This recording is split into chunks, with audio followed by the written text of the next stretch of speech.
Magandang araw mga kananay. Hello, hello. Ayan, marami nang lumalabas sa mga social medias ngayon, mga chismis, viral. Pero syempre, tayo hindi naman magpapahuli, pero hindi ito chismis. Ito lamang ay isang fact. Di ba ang hirap naman niyang i-pronounce. Hello, hello ulit sa ating lahat. Medyo nahuli-huli ang ating vlog for today's video. Paano naman kasi, exam week, maraming ganap sa buhay at yan, nagla-live selling na rin ang inyong nanay. Ayan, nakita niyo po ba yung daan papunta dito sa ating pupuntahan? Botanical Garden, ang galing tayo sa Gisad. Kung taga Baguio ka, medyo ikaw ay magiging familiar dito. Ayan, Baguio. Dadaan tayo ng teacher's camp. Nandito na tayo sa may Rai Park ngayon at dinaanan din natin kanina ang Botanical Garden para naman ma-familiarize ang ating hirap magsalita. Ma-familiarize natin ang pagpunta doon sa ating pupuntahan. So ayan, nadaanan na po natin ang mga dapat nating madaanan at syempre ang pinakamaganda ay ang The Mansion dahil ang The Mansion ay isa sa ating anong tawag doon? Landmark, ika nga kung tawagin. Yan ang pinaka landmark natin, The Mansion, para hindi tayo mawawala. Lalo na sa mga taga dito sa ating lugar sa Baguio. Yan, magiging familiar kayo sa lugar na ito dahil sa mga landmarks na ating mga nabanggit at nadaanan. Ngayon, dire-diretsuhin lang natin yan. Nakita nyo po ba yun? Ayan, papaba tayo ng Tuding. So, ito po yung address ng pupuntahan natin. Dito lamang yan sa 198 Binanga Sur, Tuding, Itogon, of course, Philippines. Ayan, habang papunta tayo sa ating destinasyon, makikita nyo mamaya at ipapakilala ko sa inyo. Ayan, tignan nyo muna ang magandang view ng ating lugar na pinuntahan. So, eto nga po pala, yung nandito na kami sa location. Ayan, guys, Sandspace Gaming. So, ayan, ito isang gaming station na pwede nating puntahan, no, Space Gaming. Ayan, medyo nabubulol akyats kasi first time kong pumunta dito. Ayan, kasama ko ating mga bagets. Kasama ko nga po pala yung aking kaibigan dyan, si Jeline. Kasama din yung kanyang bagets. So, bakit nga ba kids ang dala-dala ko? Dahil alam nyo ba guys, kids friendly kasi ang gaming station na ito. Ayan, meron siyang KTV launch which is yun ang available sa mga panahong ito. Pero gayon pa man, marami pa rin silang mag-open na mga available rooms para naman ma-entertain ang ating mga bagets, ang ating family, ang ating mga kaibigan. So yan siya, Sandspace Gaming. So pasensya na kayo, mali-mali ang aking mga pinagsasabi. Paano ba naman kasi kinakabahan ako dahil first time kong pumunta dito. Tignan nyo naman ang itsura. O diba, napakaganda, napaka-entertaining. So yan yung isa nilang room na available, ang kanilang lounge na available. O diba, tignan mo naman. So siyempre nagpicture-picture muna kami ng mga anak ko dyan, kasama ang aking kaibigan. So eto nga po pala yung manager nila na napakabait, entertaining din siya guys. Kaya kayo ano pang ginagawa ninyo, taga Baguio man kayo, outside Baguio, taga dito man kayo sa Baguio, pwede kayong pumunta dito at mamasyal.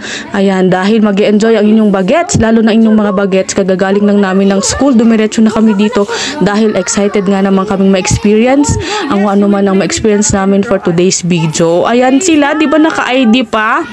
Sumali lang yung aking bulinggit dyan dahil sinama ko rin siya. At yan, syempre, alam ko na mag-e-enjoy sila. So, eto na nga. Dahil nga medyo nagutom kami at tanghali nga ito, break time, hinanap muna namin yung cafe nila doon. Doon din located sa building na ito. Meron din silang mga pagganap dyan. Meron silang whole meal na pwede nating kainin.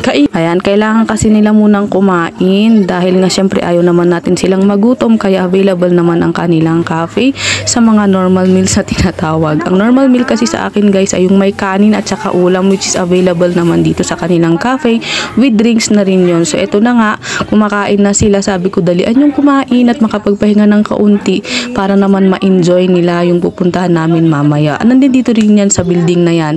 So eto na nga po, yan ang mga drinks nila. Dadalhin nila yan mamaya dun sa room na pupuntahan natin.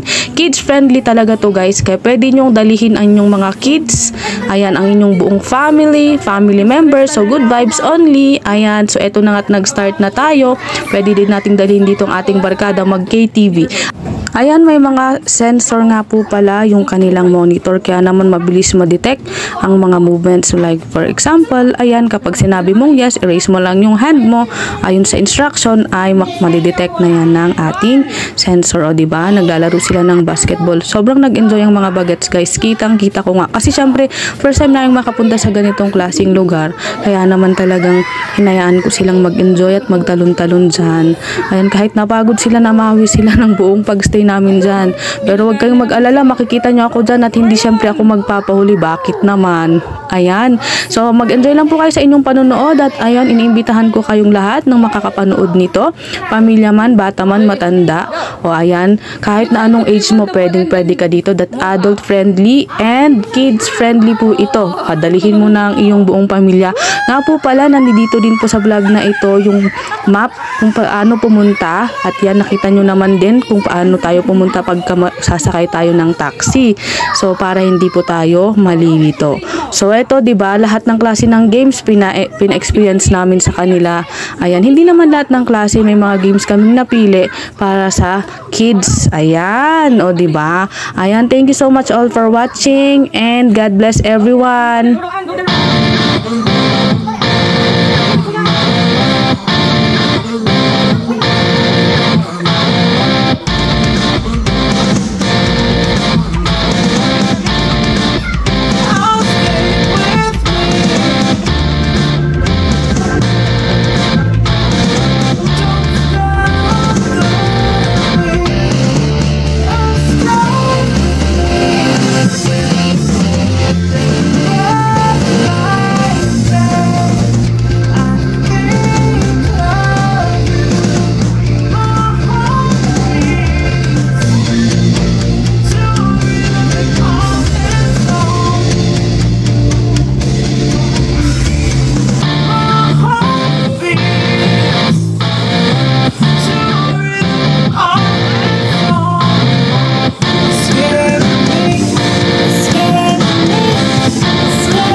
O, diba?